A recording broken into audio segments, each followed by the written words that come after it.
కాంగ్రెస్ అగ్రనేత రాహుల్ గాంధీ త్వరలోనే పెళ్లిపీటలు ఎక్కనున్నారా? పెళ్లి కుమార్తె కూడా ఫైనల్ అయిపోయారా? ఎప్పటి నుంచో కాంగ్రెస్ శ్రేణులు ఎదురు చూస్తున్న రాహుల్ గాంధీ పెళ్లి బాచాలు మోగనున్నాయా? సోషల్ మీడియాలో తెగ వైరల్ అవుతున్న ఆ ఫోటోల్లో రాహుల్ గాంధీ పక్కన ఉన్న ఆ అమ్మాయి ఎవరు?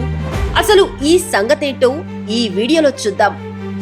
దేశంలోనే మోస్ట్ ఎలిజిబుల్ బ్యాచులర్లలో ఒకరైన కాంగ్రెస్ అగ్రనేత, లోక్ సభలో ప్రతిపక్ష నేత రాహుల్ గాంధీ త్వరలోనే పెళ్లిపీటలు ఎక్కనున్నట్లు తెలుస్తోంది.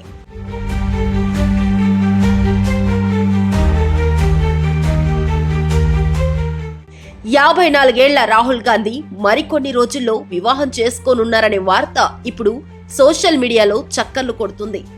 కాంగ్రెస్ పార్టీ మహిళా ఎంపీతో రాహుల్ గాంధీ పెళ్లి జరగనున్నట్లు నెటిజన్లు కామెంట్లు, ఫోటోలతో తెగ సందడి చేస్తున్నారు. దీంతో కాంగ్రెస్ పార్టీ శ్రేణులు ఎంతో ఆసక్తిగా ఎదురు చూస్తున్నారు. మహారాష్ట్రలోని సోలాపూర్ ఎంపీ ప్రణితి షిండేను రాహుల్ గాంధీ త్వరలోనే పెళ్లి చేసుకోనున్నారనే వార్త ఇప్పుడు సోషల్ మీడియాను కుదిపేస్తోంది.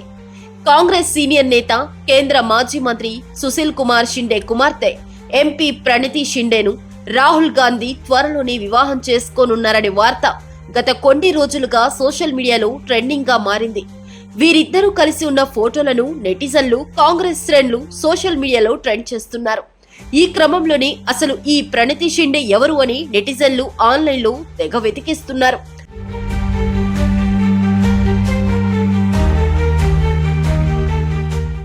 నలభై 43 ప్రణితి షిండే ప్రస్తుతం సోలాపూర్ నుంచి కాంగ్రెస్ పార్టీ ఎంపీగా ఉన్నారు. గతంలో ఆమె రాహుల్ గాంధీని కలిసిన ఫోటోలను ఇప్పుడు షేర్ చేస్తున్నారు. భారత్ జోడో యాత్రలో రాహుల్ గాంధీతో కలిసి చేతులు పట్టుకొని ప్రణితి షిండే ఉన్న ఫోటోలు బాగా వైరల్ అవుతున్నాయి. కొన్ని నెలల క్రితం జరిగిన లోక్సభ ఎన్నికల్లో ఎంపీగా గెలిచిన తర్వాత పార్లమెంటులో ప్రమాణ స్వీకారం చేసిన ప్రణితి షిండే రాహుల్ గాంధీకి ప్రత్యేకంగా అభినందనలు చెప్పడం కూడా గమనార్హం. భారత్ జోడో యాత్రలో రాహుల్ గాంధీతో కలిసి చేతులు పట్టుకొని తిరగటం మరియు ప్రత్యేకంగా అభినందనలు చెప్పటం, ఇవన్నీ చూసిన తర్వాత రాహుల్ గాంధీ త్వరలోనే పెళ్లి చేసుకోనున్నారని కాంగ్రెస్ నేతలు, కార్యకర్తలు సంతోషంలో మునిగిపోతున్నారు. అయితే వీళ్ల పెళ్లి గురించి అటు గాంధీ కుటుంబం కానీ, ఇటు షిండే కుటుంబం కానీ ఇంకా ఎలాంటి స్పందన ఇవ్వలేదు. భారత్ జోడో తర్వాత రాహుల్ గాంధీ క్రేజ్ చిన్నగా పెరుగుతూ వస్తుంది. ఎంపీ ప్రణితి షిండేది మహారాష్ట్రలో గట్టి రాజకీయ అనుభవం ఉన్న కుటుంబం. ఈ గట్టి రాజకీయ అనుభవం ఉన్న రెండు కుటుంబాలు కలిస్తే కాంగ్రెస్ కి గట్టి బలం ఏర్పడుతుందని నెటిజన్లు అభిప్రాయపడుతున్నారు. దీని గురించి మీరేమనుకుంటున్నారో కామెంట్ రూపంలో రాయండి.